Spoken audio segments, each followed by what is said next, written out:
কবিতা। তখন শায়েখ বললেন, তর্জমা করে শোনাও। শুকনা রুটিরে সম্বল করে যেই মানার প্রাণের জোরে ফিরেছি জগৎ মন্থন করে, সে শক্তি আজ ফিরে আন। তর্জমা করার সঙ্গে সঙ্গে ডক্টর আহমদ শাকির আল হুযাইফি আশ্চর্য হয়ে গেলেন আর বললেন, বাংলা ভাষায় এত চমৎকার কবিতা লেখার মতো কবিও বাংলার মাটিতে আছে। খুব দোয়া করলেন কাজী নজরুল ইসলাম সাহেবের জন্য।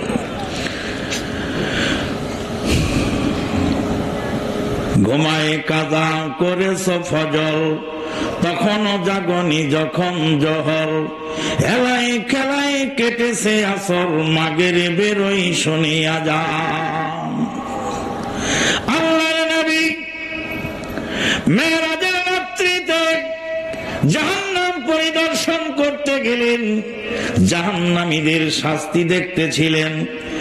একজন মানুষ লম্বা হয়ে শুয়ে আছে, চিত হয়ে শুয়ে আছে। আর একজন মানুষ বিশাল একটি পাথর নিয়ে ওই লোকটার মাথার মধ্যে মারতেছিল।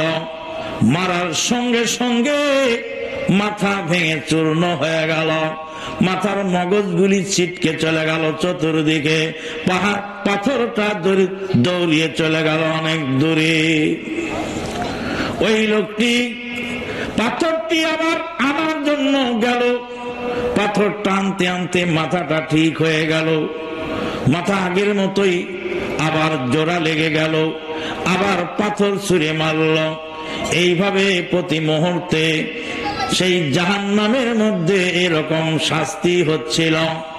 আল্লাহর নবী জিবরিল আমিন আলাইহিস সালাতু ওয়াস সালামকে জিজ্ঞেস করলেন, ভাই জিবরাইল রে, এই দুর্গতি কেন, এই লোকের এত শাস্তি কেন হচ্ছে? আল্লাহর ফেরেশতা জিবরিল আমিন আমার নবীকে জবাব দিয়ে বললেন, ইয়া রাসূলুল্লাহ, এরা ছিল আপনার উম্মতের সকালবেলা ফজরের জামাতে হাজির হতো না, সকালবেলা ঘুমিয়ে কাটিয়ে দিত, এই জন্য তাদের এই শাস্তির ব্যবস্থা মহান আল্লাহর তরফ থেকে রাখা হয়েছে।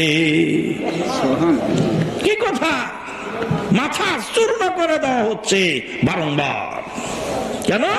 যারা ফজরের সালাত জামাতে শামিল হয় না।